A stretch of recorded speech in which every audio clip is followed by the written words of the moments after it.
estar aqui mais uma vez. E hoje nós vamos falar um pouquinho sobre o Alzheimer. A doença do Alzheimer, nós vamos tentar falar um pouquinho, dando uma visão dessa doença dentro do que a doutrina espírita fala, do que ela aponta, do que ela pode nos esclarecer. Já que o Alzheimer é uma doença tão comum nos dias de hoje. Isso é comum porque nós estamos passando por um processo de envelhecimento da população. Hoje, as pessoas vivem mais tempo. Então, essas doenças, elas tendem a se manifestar de maneira mais intensa. A primeira dificuldade que nós tivemos foi de conseguir um material. Porque é um tema relativamente novo. Começou a se falar recentemente sobre ele. Mas eu consegui ajuda junto com esses dois livros. Um deles é esse daqui, Doenças ou Transtornos Espirituais. É uma pergunta, né? Esse foi feito pela Associação Médico Espírita Mineira, e tem a participação de Paulo Franco. É excelente. Ele traz uma visão médica e espírita ao mesmo tempo. A parte científica e a parte espiritual. Esse outro livro, Muito Além dos Neurônios, também é de um médico espírita. Ele é neurologista da cidade de Campinas, o nome dele é Nilvor Facuri. Ele é muito respeitado nessa área e ele fala também sobre a visão médica e a visão espiritual. Bom, para falar sobre o Alzheimer, como na primeira palestra que nós fizemos sobre esse tema, normalmente quem faz sou eu e a Alice que fazemos. A Alice é minha filha de 16 anos, mas hoje nós vamos ter a participação da Maria Clara, minha outra filha, que está com quase 19 anos. Então, elas vão me ajudar. Maria Clara, tá certo.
Ele começou a estudar a doença em 1906. Ele trabalhava em um hospital psiquiátrico na na Alemanha. E geralmente eles recebiam vários casos, os mais diversos, tratados como loucura, até por ser um hospital psiquiátrico. Mas ele recebeu um caso específico de uma paciente chamada August Detter. A August internaram ela porque o marido dela falou que ela não cuidava de casa, que ela tinha alteração de humor muito severa e que ela estava presa no momento que ele era infiel. Aí levaram ela para o hospício e internaram ela. Só que o Alois não enxergou nela que ela era noiva. Ele resolveu estudar um pouco mais a fundo. Aí ele acompanhou ela por 4 anos, fazendo o máximo de exame que tinha naquela época, por ser uma do século passado. Ele fez todos os exames que tinha e não descobriu muita coisa, infelizmente. Ele só descobriu que ela realmente tinha esse sintoma, mas ele não sabia o porquê. Até que ela faleceu. Quando ela faleceu, ele pensou, nossa, minha pesquisa está acabada, o que eu vou fazer agora? Só que ele lembrou que ele podia estudar a parte física do cérebro dela. Aí ele pediu autorização, tudo certinho, foi lá e começou a estudar. Aí ele percebeu que nessa parte laranja mais escura, essa laranja mais escura aqui, que chama córtex cerebral, tinha uma atrofia muito grande, que ele tinha reduzido esse tamanho. E como isso reduz, esse córtex tem muita ligação de neurônio. Nossas informações estão passando a todo momento. Se eu pensei lá na minha casa, já vou ligar a minha mãe, já vou ligar as coisas que eu faço lá, essas informações passam muito rápido nessa parte. E essa parte tem grande excesso de neurônio, então está tudo lá. Vamos dizer que as informações rápidas se encontram grande parte lá. E como tinha uma atrofia, ele percebeu que poderia ser causado por isso, todos os comportamentos dela. Aí ele foi estudando e ele também faleceu. Só que como ele tinha uma equipe de pesquisas, de pesquisadores junto com ele, continuaram as pesquisas até chegar a uma coisa concreta, que foi até eles descobriram que tinham 3 estágios da doença, descobriram várias coisas, porque eles receberam mais pacientes, e deram o nome para a doença de Alzheimer em homenagem a ele, por ser o sobrenome dele. Essa parte azulzinha aqui chama hipocampo. É uma partezinha que a gente tem aqui no cérebro, na parte inferior dele. Como que a gente pode saber o que ele faz? Vamos pensar assim, pensa em um pendrive que a gente tem no nosso cérebro. Ele vai armazenar todas as coisas recentes e algumas passadas que marcaram a nossa vida. Às vezes eu estou pensando assim, eu lembro, nossa, eu lembro de mim na escola, eu fazendo um desenho, tal desenho. É uma coisa que marcou a minha vida. Eu vou ter essa lembrança sempre comigo. E as coisas recentes, se eu acabei de sair lá de baixo de pé agora há pouco, se eu tranquei a porta, coisas assim, coisas recentes. Aí, eles foram estudando e descobriram realmente a atrofia. E estudaram outros idosos que não tinham. Aí eles descobriram isso aqui. Esse aqui é o cérebro de um idoso normal, e esse aqui é de um idoso com Alzheimer. Tem uma diferença bem grande do tamanho de um para o outro. Aí eles foram ligando os sintomas, foram descobrindo cada vez mais coisas. Eles descobriram os 3 estágios, que é o leve, a ligeira e a moderada. A moderada não, a grave. A ligeira, ela é confundida muitas vezes com os sintomas normais do dia a dia. Porque a ligeira tem sintomas de, eu esqueci que eu tranquei a porta, vou lá vou conferir várias vezes. Fui lá conferir, voltei. Nossa, será que eu tranquei a porta? Vou lá de novo. E repete isso várias vezes. Às vezes esquecer se colocou o sal no arroz, se acabou de fazer tal coisa, mas não é por causa disso que todo mundo aqui tem Alzheimer. Isso acontece com muitas pessoas, por isso que é confundido com coisas do nosso dia a dia.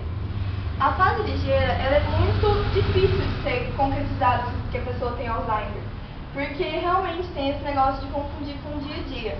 Já a fase ligeira, a moderada, é a fase que mais tem sintoma, porque o organismo começa a entender que está passando por uma doença, então ele começa a mudar cada vez mais, ele vai tendo alteração de humor, vai deixando de reconhecer algumas pessoas não tão próximas, vai tendo várias coisas. Já a fase grave, não são muitos idosos que chegam a ela, porque a doença começa a aparecer lá pelos 60 anos. Então, a partir disso, às vezes demora 30, 40 anos para evoluir, ou às vezes demora 5 meses para evoluir. Depende de organismo por organismo. Aí, como a fase grave, muitos não chegam até isso, é necessário ter um cuidador para estar sempre com ele lá, por ele já ser um pouco mais idoso e estar debilitado realmente pela fase grave. Agora, alguns sintomas. A fase inicial, eu vou falar só alguns especificados. Um dos motivos para a gente fazer essa palestra aqui hoje é que a minha avó paterna tem Alzheimer, a mãe do meu pai. E eu sempre tive interesse em estudar mais dessas doenças. Eu falo assim, nossa, por que será que isso está acontecendo isso com ela? Como que acontece isso com ela? Aí eu resolvi fazer o TCC na escola sobre isso e passei o tempo pro meu pai, pedi ajuda para ele. Vamos montar uma palestra sobre isso? Eu acho uma coisa interessante. Aí depois estudando, e eu vi que alguns sintomas que tinham aqui, eu conseguia ligar com os sintomas da minha avó. A minha avó atualmente está mais ou menos entre o estágio 2 ao estágio 3, já está bem avançado. E ela começou a apresentar bem melhor os sintomas lá para 2012, 2013, mais ou menos. Então demorou um certo tempo para evoluir a doença. Aí na fase inicial, acontece aquilo mesmo que eu falei, lapsos de memória recente, esquecer que acabou de fazer uma coisa, como no nosso dia a dia, esquecer de trancar a porta, coisas do dia. Dificuldade de fixar informações novas. Como meu pai disse, a minha irmã está em 19 anos, então ela está na época de fazer vestibular. Se ela chegasse pra minha avó atualmente e falasse assim, vó, passei no vestibular, então, tô feliz e tal. Ia passar 1, 2 dias e minha avó não ia saber mais. Se ela estivesse na primeira fase, ela ia esquecer, porque é uma coisa recente. Mas atualmente, como a minha avó está no estágio 2, ao pro estágio 3, ela já ia não lembrar 5 minutos depois daquilo, porque a perda de memória aumenta muito mais. Na fase intermediária, tem repetição infinita de informações. O que seriam essas informações? Algumas histórias, ou que ela criou, ou que o paciente sofreu no passado dele, não sei se ele sofreu, mas que ele passou no passado dele e que marcaram ele. A minha avó, ela conta várias historinhas pra gente, às vezes ela conta de 5 em 5 minutos essas historinhas. Às vezes são histórias que não aconteceram realmente, que ela inventou, às vezes histórias que aconteceram, mas tem uma coisa um pouco acrescentada, depende da variação. Na intermediária também tem a coisa da agressividade do estresse. A pessoa, às vezes, foi calma a vida inteira. Às vezes ela desenvolve o Alzheimer, ela fica um pouco mais agressiva verbalmente. Às vezes ela está tranquila conversando com você, quando vê ela já fica mais na dela, ela já não quer conversar mais, ela não quer demonstrar mais aquele sentimento que ela estava tendo antes. Mas tem também a agressividade física. Mas não é porque uma pessoa foi calma a vida inteira que ela vai ter Alzheimer e vai sair batendo em todo mundo. Não é isso. Às vezes a pessoa foi um pouco mais agressiva durante a vida, às vezes tem alguns acessos de raiva, quando ela desenvolver Alzheimer vai continuar isso, às vezes até pior. Porque ela não vai conseguir se controlar mais, ela vai pensar que aquilo lá é um impulso forte que ela precisa reagir àquilo lá. Então ela vai ter cada vez mais disposição para fazer aquilo. Então na fase grave, a pessoa fica totalmente debilitada. Ela precisa de um acompanhante 24 horas com ela, porque ela não consegue mais ir até o banheiro sozinha, não consegue se alimentar sozinha, porque muitas vezes a glutição dela, que é o poder de engolir ou de falar, está prejudicada, porque o músculo está um pouquinho mais propenso a ficar durinho, vamos dizer. Aí às vezes precisa de alimentação por sonda, dificulta muito, e uma coisa que abala muito tanto o paciente quanto a família. Porque em ambas as fases ele pode ter dias de lucidez. Ele pode dormir no outro dia e acordar lúcido, sabendo de tudo que aconteceu na vida dele. São casos raros, mas que acontecem. Não é com todo mundo que vai acontecer, infelizmente, mas sim, acontece. Às vezes dura 1, 2 dias, ou às vezes 5 minutos, meia hora, vai de caso para caso, de organismo para organismo. Aí na fase grave também tem o surgimento de feridas e infecções, porque como a pessoa já está mais parada, igual eu falei, que ela precisa de ajuda para ir ao banheiro, de ajuda até para sentar, mesmo assim, o corpo dela fica propenso a cada partezinho que ela tem a talvez infeccionar, porque o organismo dela não está se mexendo tanto. Então os anticorpos dela vão estar cada vez mais parados naquilo lá. Aí agora eu queria mostrar pra vocês um videozinho de uma senhora que a gente achou.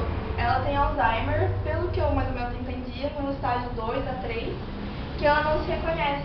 Ela olha pra ela no celular e não se reconhece, e gravaram isso. Eu queria mostrar pra vocês terem uma noção de como que é uma pessoa com Alzheimer.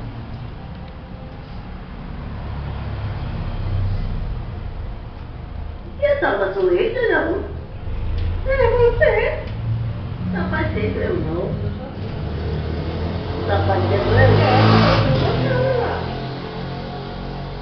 Assim, na vista, parece eu.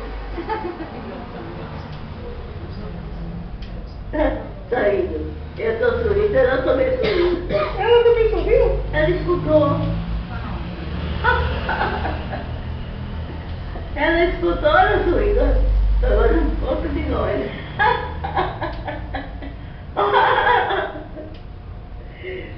Tá fazendo pouco de nós, duas.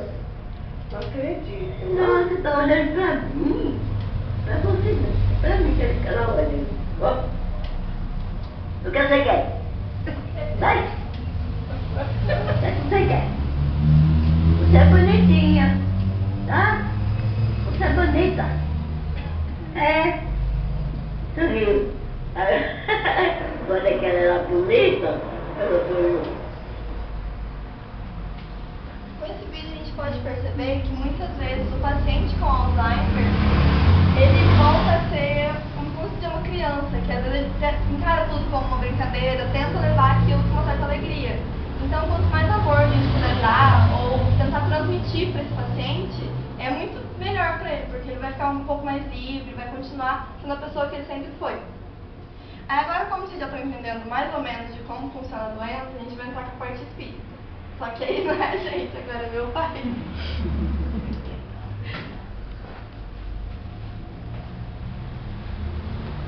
É difícil falar de poesia. Bom, antes de falar, relacionar o Alzheimer com a parte espiritual, gostaria de fazer algumas colocações. Primeira coisa, doença. A gente sempre consegue entender a função da doença na nossa existência, na nossa vida? Nem sempre. A gente vê muitas vezes a doença como algo negativo. Enquanto, na verdade, às vezes a doença, ela é a salvação da nossa existência. É a transformação do espírito.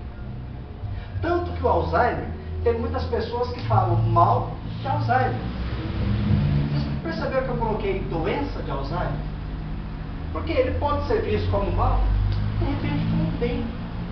Então nós vamos tentar mostrar um pouquinho se o Alzheimer ele é uma doença que atinge uma pessoa só, se atinge a família, se é uma doença que atinge o corpo físico, se atinge o espírito. Vamos tentar esclarecer sobre o Alzheimer. No final, se tiver alguma dúvida, nós, se possível, nós responderemos.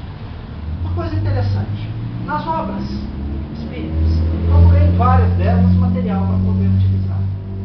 No livro Missionários da Luz, no capítulo 12, olha o que ele fala sobre a ascendência moral em relação às doenças. A gente pensa que a doença acontece por fatores externos, muitas vezes é de dentro para fora. A medicina do futuro compreenderá a complexidade dos fatores mentais no campo das moléstias do corpo físico. Muito raramente não se encontram as afecções diretamente relacionadas com o psiquismo. Todos os órgãos são diretamente subordinados à ascendência moral. Ou seja, quanto mais eu procuro evoluir, melhorar espiritualmente, ascender, subir de encontro a Deus, me aproximo de Deus, mais eu fico livre dessas. Melhor eu vou. Então, isso é verdade. E quando nós estamos resfriados, gripados, você pode tomar um remédio durante o dia. Mas às vezes você vai ter uma melhora quando você dorme. Ah, por que você dormiu? Não, porque o espírito passou a paz para o teu corpo físico. Então a ascendência moral, ela nos garante o estado de saúde. Lei de causa e efeito das enfermidades. Nesse livro, Doenças Espirituais, tem um capítulo que fala sobre as psicoses. Muito interessante por sinal. Dr. Jaider Rodrigues, ele faz o seguinte comentário: ensina a doutrina espírita que as enfermidades são frutos das ações inadequadas do ser diante da vida. São infrações reiteradas dos códigos da lei divina, que rege toda a ação humana, com danos severos para si ou para outro. Ou seja, toda vez que eu infrinjo uma lei natural, uma lei de Deus, vai ter uma consequência. Nós vamos ter um prejuízo com isso. Agora, no livro No Mundo Maior, psicografia de Chico Xavier, escrito por André Luiz. Quase podemos afirmar que 90 em 100 dos casos de loucura, excetuados aqueles que se originam da incursão microbiana sobre a matéria cinzenta, começam nas consequências das faltas graves que praticamos, com a impaciência ou com a tristeza. Isto é, por intermédio de atitudes mentais que imprimem deploráveis reflexos ao caminho daqueles que as acolhem e alimentam. Essas duas palavras aqui, ó, impaciência e tristeza. Vocês já perceberam tanto que a gente é impaciente hoje em dia? Ansioso. Muito demais. Principalmente com o celular na mão. Nossa Senhora. Você manda uma mensagem, você quer receber a resposta dela em 10 segundos.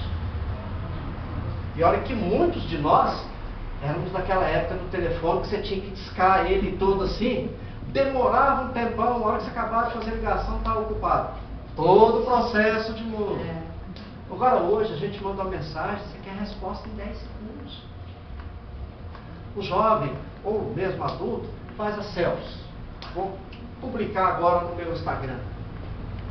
De 5 em 5 segundos ele olha lá para ver quem curtiu. Ele desperta a ansiedade. Então olha só para vocês verem como que a impaciência ela causa isso. E se ele não tem curtidas então? Muitas vezes ele fala, nossa, mas ninguém que nós acolhemos isso e alimentamos.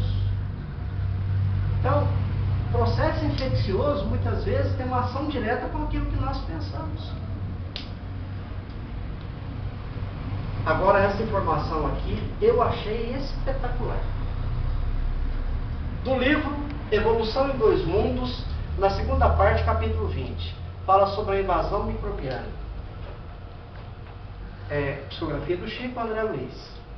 Amparo aos outros cria amparo a nós próprios. Motivo porque os princípios de Jesus, desterrando de nós animalidade, orgulho, vaidade e cobiça, e crueldade e avareza, exortando-nos à simplicidade e humildade, à fraternidade sem limites e ao perdão incondicional, estabelecem, quando observados, a imunologia perfeita em nossa vida interior, fortalecendo-nos o poder da mente na autodefensiva, contra todos os elementos destruidores e degradantes que nos cercam, e articulando-nos as possibilidades imprescindíveis à evolução para a vida.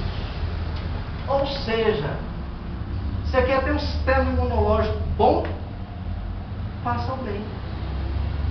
Pratique o bem. Nesse livro aqui, Muito Além dos Neurônios, o Dr. Nubor Fakuri, ele fala o seguinte: o pensamento é onda eletromagnética e partícula. Eu tive que reler umas 3 vezes para conseguir compreender. O que ele quis dizer com isso? Vou tentar dar um exemplo para facilitar o entendimento. Eu moro em Gospé. A minha mãe mora em São Sebastião do Paraíso, 76 quilômetros. Então, para ver minha mãe, eu tenho que visitar, porque ela agora não está saindo mais de casa. Porque quando ela sai de casa, muda a rotina e complica muito, muito. Então, não é sempre que eu posso ir. Então, por exemplo, à noite, quem mora com a minha mãe é minha irmã. Então eu vou fazer uma oração toda noite para minha mãe e para minha irmã que cuida dela. Quando eu faço essa oração, é uma onda eletromagnética, vai até as 2. Mas essa onda eletromagnética é igual um sinal do celular. Ele foi, chegou até lá. Só que a partícula, eu pensei, a onda eletromagnética foi, mas a partícula foi. A minha mãe e a minha irmã serão beneficiadas pela oração, mas partículas dessa oração ficarão. Estou falando de uma oração. Agora, os pensamentos de raiva, de ódio. Por isso que não é bom, às vezes, a gente ficar vendo notícias que de alguma forma mexem com a gente negativamente. Porque você libera essas ondas eletromagnéticas, as partículas ficam na gente. Aí eu vou propor 2 perguntas, que vocês pensem nessas 2 perguntas. Raciocínio. O nosso pensamento, ele é gerado pelo sentimento. No dia que eu estou feliz, os meus pensamentos são felizes. Pode estar até errado no meu trabalho lá, que como eu estou feliz demais aquele dia, vou encarar aquilo como uma coisa muito simples. Até aquele dia que todo mundo já está aprovado, que é a aula só para os de recuperação, a sala inteira está lá. Uma sala de 6º ano. O dia que você está feliz, você fala, ah, que maravilha, olha, que bom que eles estão aqui. Mas quando você já está querendo férias... Então, exatamente, esse que é o problema. E eles ainda falam assim, vou vir até o último dia, professor. Mesmo já passou, mas vou vir até o último dia. Que bom que você está aqui. Então, o sentimento gera o pensamento. Mas sobre os pensamentos, já que o pensamento é a onda eletromagnética e é partícula, a primeira reflexão: por onde andam os pensamentos de vocês? Não estou falando agora, não. No geral. Segunda reflexão: se vocês pudessem ser alimentados pelos pensamentos de vocês, vocês seriam nutridos ou intoxicados?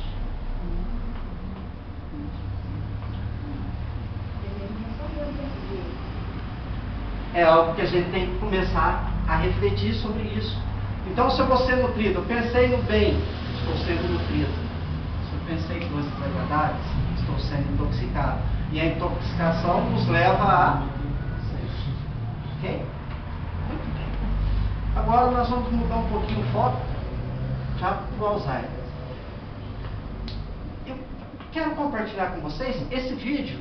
Muitos grupos de WhatsApp mandaram ele.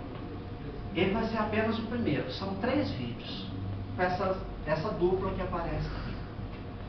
É uma lição para todos nós. Tendo alguém com Alzheimer na família ou não? Uma lição de amor e dedicação. Acredito que vocês...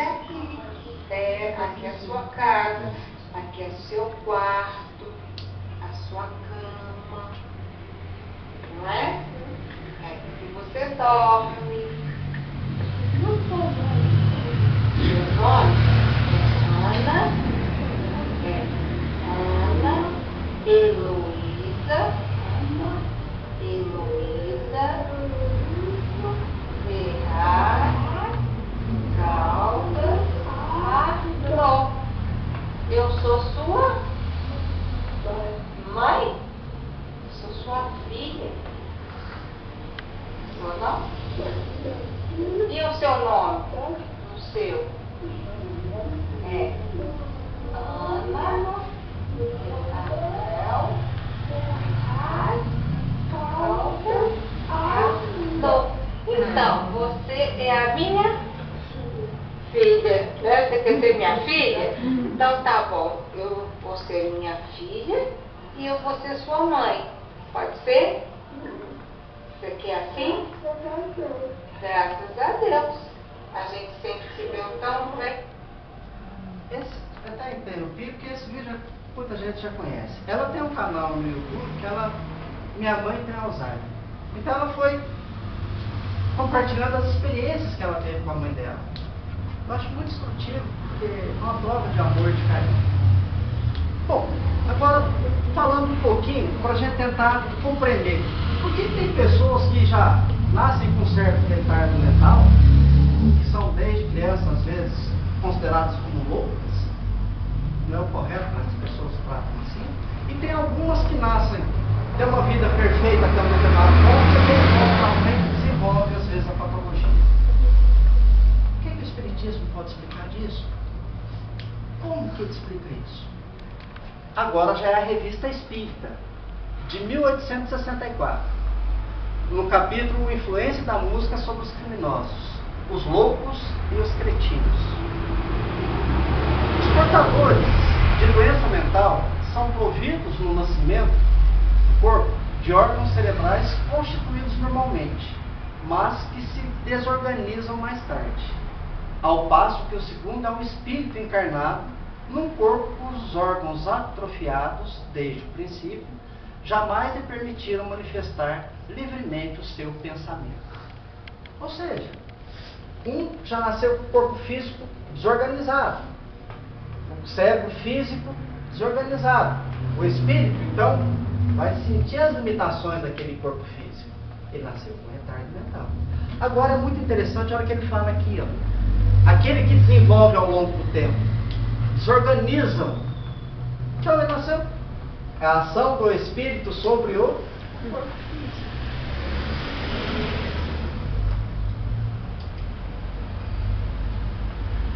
minha mãe tem Alzheimer. Ela, por exemplo, eu tenho um primo que é afilhado dela. Quando ele vai visitar, ela não conhece ele mais. Tem uma outra situação que eu tenho um tio que ficou viúvo. Quando meu tio vai visitar minha mãe, ela sempre pergunta pela esposa dele e fala para ele levar ela lá. Então, é mesmo que se fala para ela, não, ela já morreu, já faleceu, 5 minutos depois ela fala a mesma coisa. Então, eu tinha a seguinte dúvida. A gente sabe que quando nós dormimos, o corpo físico está descansando. O espírito, ele aproveita esse momento de liberdade e vai trabalhar, vai estudar, vai fazer as coisas afins. Mas e o espírito da minha mãe? Se ela, quando acordada, ela não consegue reconhecer as pessoas, e quando dorme, esse espírito também, será que tem essa confusão mental? A resposta para isso, o que acontece com ela quando ela dorme, encontrei na revista Espírita de 1861, O Espírito Batedor de Alma. Essa parte aí conta de um jovem que ele tinha 16 anos. Ele nasceu com retardo mental. Naquela época eles chamavam de idiota. Tá? A idiotia é um grau de retardo mental. Então, nesse caso, a partir dos 12 anos, ele começou a sofrer um processo de obsessão. Só que, ao mesmo tempo, a partir dessa idade, quando ele dormia, ele se tornou sonâmbulo. E quando o corpo físico dormia, ele, no estado de sonambulismo, ele começava a ter um comportamento totalmente diferente do que ele tinha quando acordava.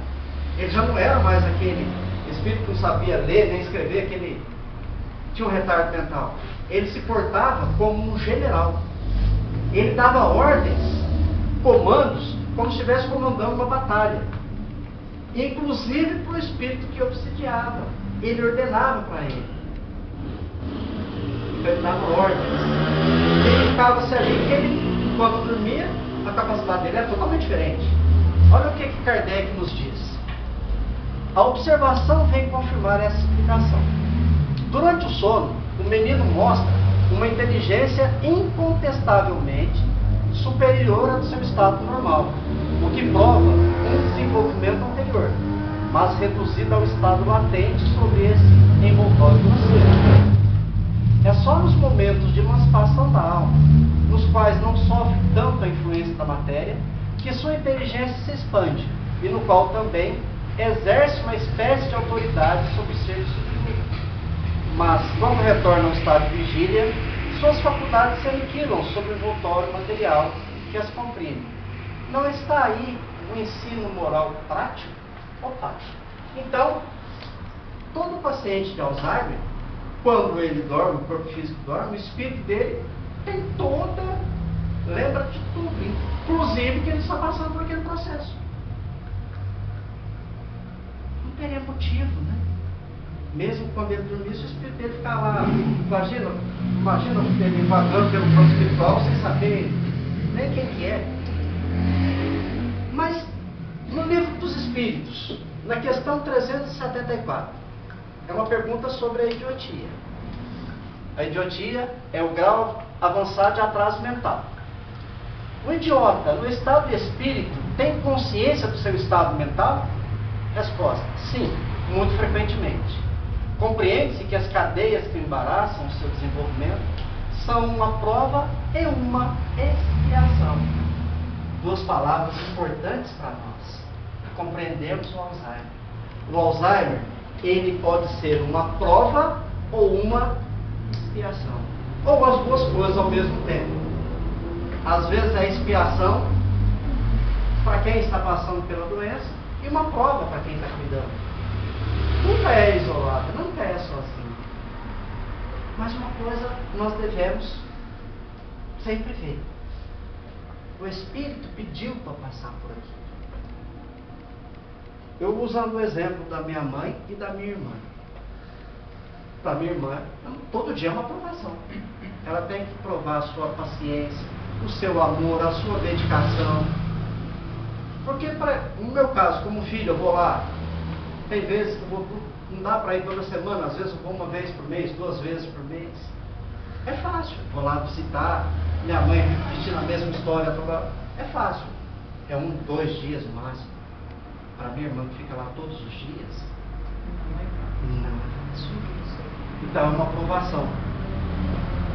Pode ser que numa outra existência, as duas, por algum motivo, não tinham afinidade. E agora é uma forma, talvez, de reatar esses laços. É uma hipótese. Né? Então, prova e expiação. Na questão 377, o que acontece? Né? Após a morte, o espírito recente da perturbação de suas faculdades, o paciente de Alzheimer, quando ele desencarnar, esse espírito vai ficar no plano espiritual lá também com esses sintomas? A resposta aqui, mais uma vez, para comprovar o que nós estamos dizendo. Ele pode ressentir-se durante algum tempo, até que esteja completamente desligado da matéria, como o homem que, ao acordar, se ressente por algum tempo da perturbação em que o sono o mergulhara. Acho que agora está começando a ficar um pouco mais claro. É uma doença do corpo físico, não do espírito. Bem? É físico. Tem influência do espírito? Sim, sem dúvida. Gostaria de mostrar o segundo vídeo da nossa dupla, tanto nos ensina.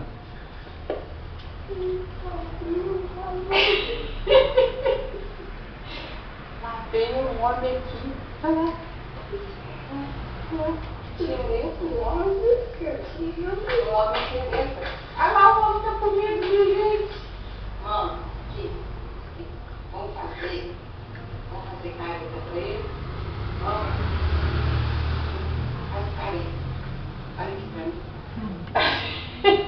Tá fingindo que tá dormindo?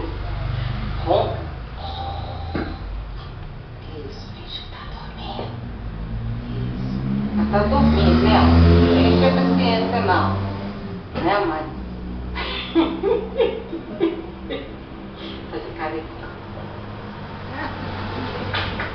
Ai, você ficou medo da minha ele ficou com medo da nossa careta.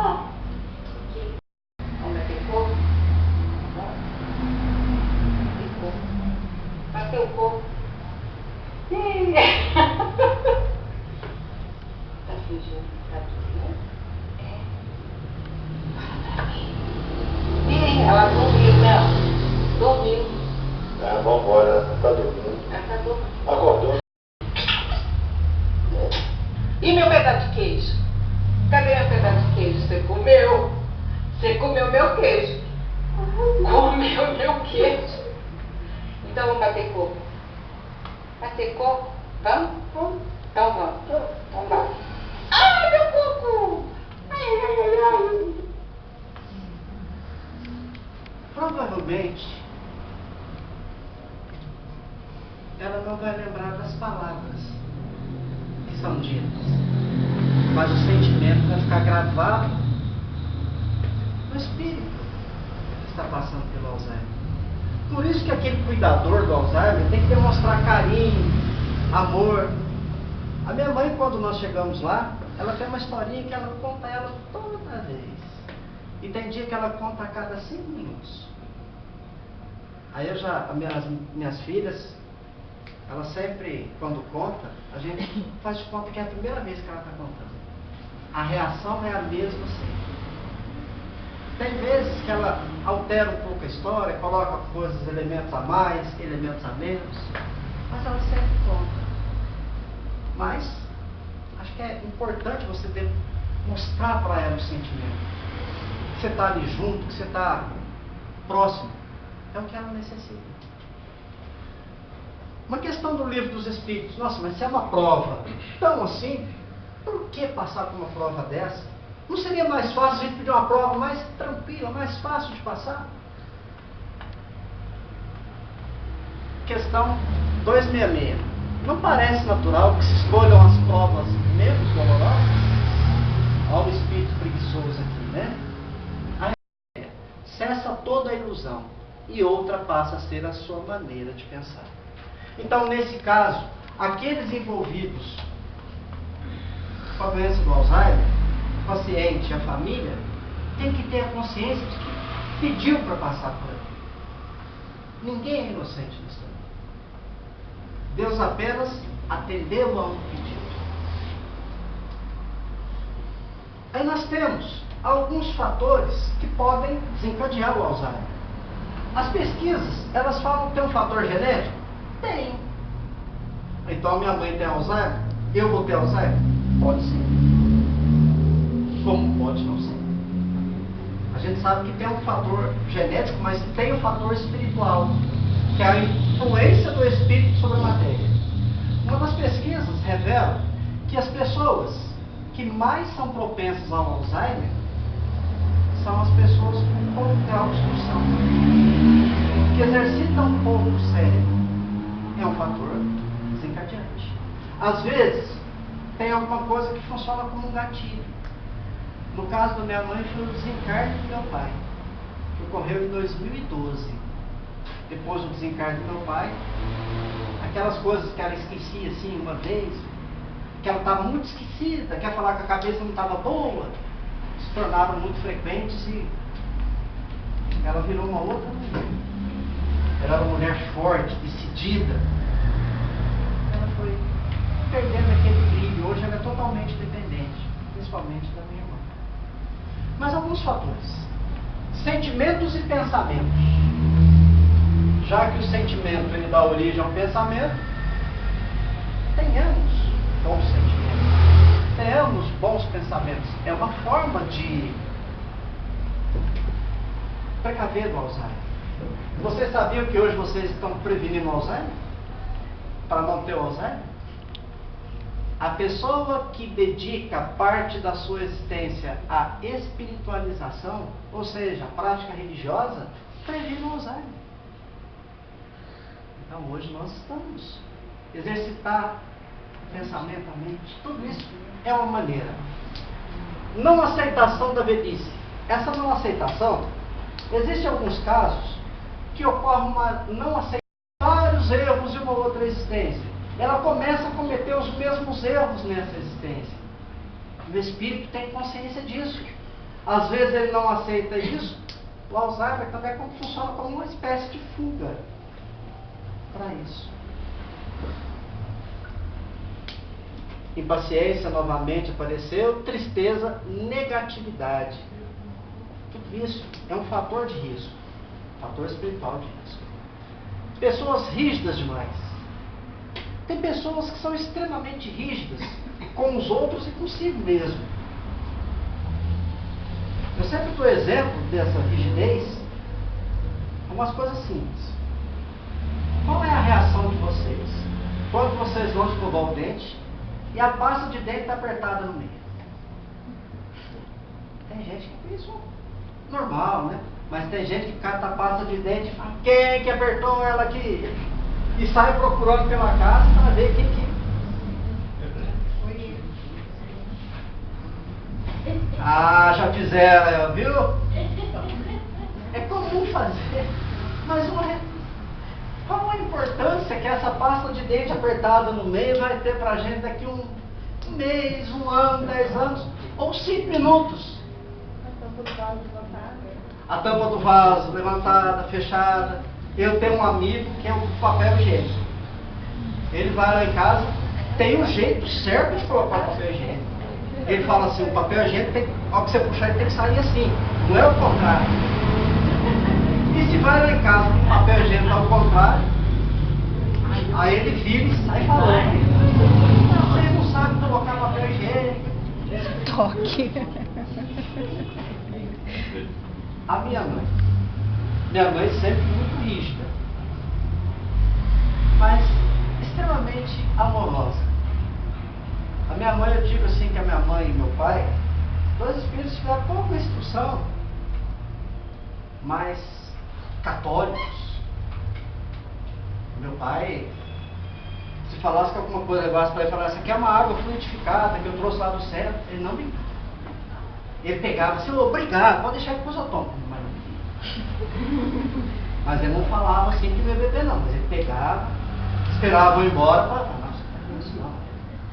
Mas era um dos maiores, assim, espíritas que eu já vi. Só que eu não sabia quem ele era. Minha mãe, muito rígida, mas eles dois extremamente amorosos. Eles permitiram que 11 espíritos reencarnassem na Terra. Graças a Deus, porque eu sou o 11º. Vocês imaginam se eles resolvem parar no 10º? Estava no plano espiritual até hoje, não estava aqui. A gente também, viu? Viu? Percebe? Então, minha mãe muito rígida. 9 homens, 2 mulheres. Imagina, coitadas das mulheres. Os candidatos a cunhado, então, sofriam. Teve vez, quando nós éramos quase todos solteiros, de às vezes a porta da sala ficar destrancada, vento bater, a porta abrir. Não subia nada de dentro de casa. Mas também eles entravam, 3 homens dormindo num quarto, 3 dormindo no outro. Parecia quartel. Mas minha mãe, meu pai, não lembro de ter apanhado meu pai, acho que uma vez só, mas da minha mãe. E os irmãos mais velhos iam lá, tentavam e seguravam a gente, ela batia. Mas algumas coisas assim que ela era rígida. Então às vezes a gente estava jogando bola. Tudo craque, né? Que é pé torto pra lá, né? Aí chegava lá, essa bola vocês vão chutar, vai derrubar a planta. Nunca vi gostar de planta, querido. Não vai não. Ah, eu tô sabendo. Parece que ela tinha mediunidade de premonição. Ela saía, não dava 5 minutos, um pé torto lá, chutava, a bola batia. Ela podia estar a 2 km de distância que ela escutava o vaso cair. Vocês derrubaram a planta? Não, estava lá correndo, foi de novo, mas já vinha ela. Só que ela vinha com a mão para trás, assim. Eu não vou bater nessa. Só que a gente olhava um pé com chinelo, outro sem. Então a desculpa dela não colava muito. Aí a hora que ela via, a hora que a gente via que ela ia bater, a gente ameaçava com ela, se correr vocês vão apanhar mais. Agora vocês pensem numa pessoa teimosa. Eu tinha um irmão, ele mora em Campinas hoje. Teimoso daquele jeito. Às vezes ela pegava assim na orelha dele e começava a puxar. Ele começava a falar para ela, não doeu. Aí ele ia puxando. Aquilo estava saindo lágrima do olho dele, eu falava, não doeu, não doeu. E ela, com a rigidez dela, olha, a minha irmã mais velha tinha que entrar no meio e falar assim, não, mas já tá bom, já tá.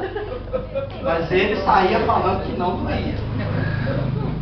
Valtinha era terrível, mas ela sempre muito rígida. Então talvez essa rigidez dela que desencadeou o processo do Alzheimer. Se a gente analisar uma árvore grande, rígida,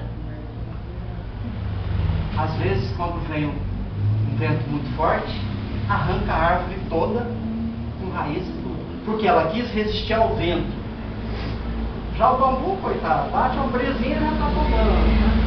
Mas passa o vendaval e ele continua lá, porque ele não é rígido.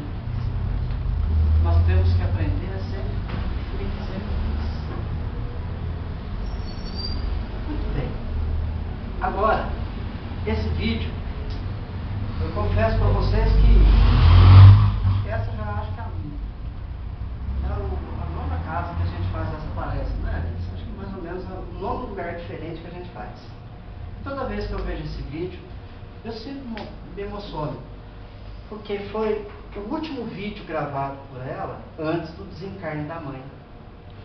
Então é muito bonito assim a lição que essas duas nos dão.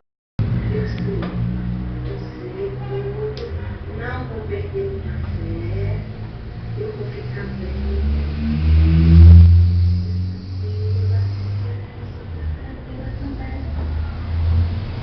Viu? Não tem a solução. Não é? Então, você já fez a sua, agora eu vou terminar a minha.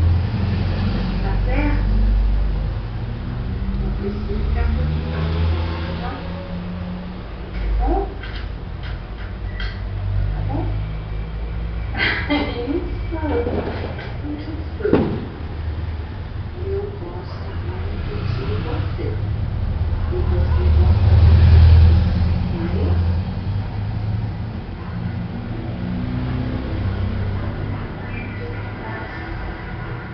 Você quer esse cabelo? Eu vou te comer. Depois a gente vai encontrar de novo. Aqui. Você arruma um quarto para mim bem bonito lá em cima, tá bom? Isso. Isso. Você prepara para mim um quarto bem lindo lá em cima. Para você me esperar.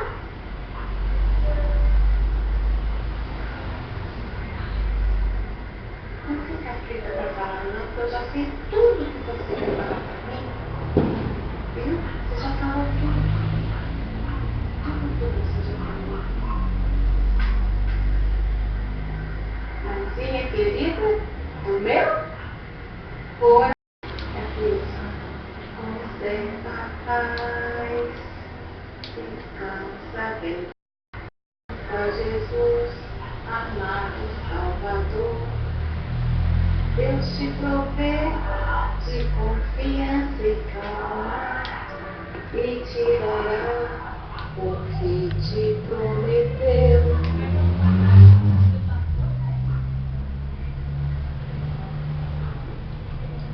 É. Você deu meu beijo? Beijo. Beijo.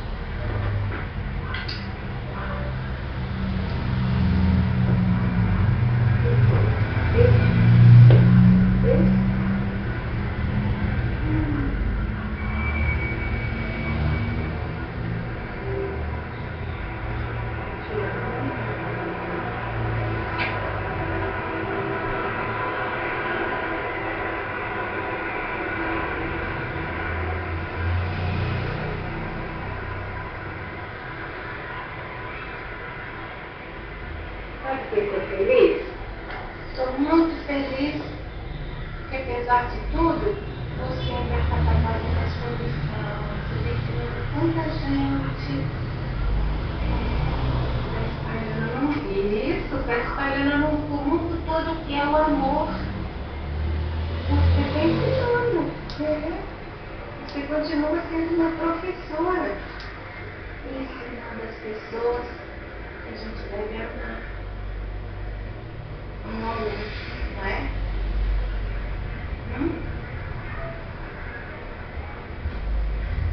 O sentimento delas é um sentimento de amor, de dedicação, de respeito. Nós possamos aproveitar e levar nossos pensamentos a todas aquelas famílias que têm um doente de Alzheimer, que passam por essa situação. E se nós tivermos a nossa família, nós possamos compreender que isso é passageiro, que apenas faz parte da nossa evolução, do nosso crescimento espiritual. Inspirados por um amor tão bonito, nós vamos encerrar a nossa fala hoje. Gostaria de agradecer a todos pela recepção. Meninas, venham aqui agora. A gente gostaria de ver se tem alguém, se tem alguma dúvida que gostaria de perguntar. Eu queria indicar uma música para vocês. Saiu acho que faz 1 ou 2 semanas, de um neto que compôs uma música para o avô com Alzheimer. E o avô decorou a música dele, de tanto que ele cantava para ele. Ele publicou essa música recentemente. Chama Vê Se Não Esquece, no iPod. Quem quiser escutar depois tem o avô no vídeo. Alguém tem alguma dúvida?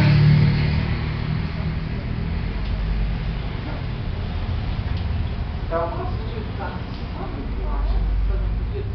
A palestra de vocês sobre Alzheimer é muito boa, mas tem uma pessoa que eu tenho certeza que vocês foram atrás dele, de pedir, é um método muito bom para vocês enriquecer mais a palestra de vocês, mostrar mais a fundo que é um Alzheimer, o Dr. Jorge Conturbano.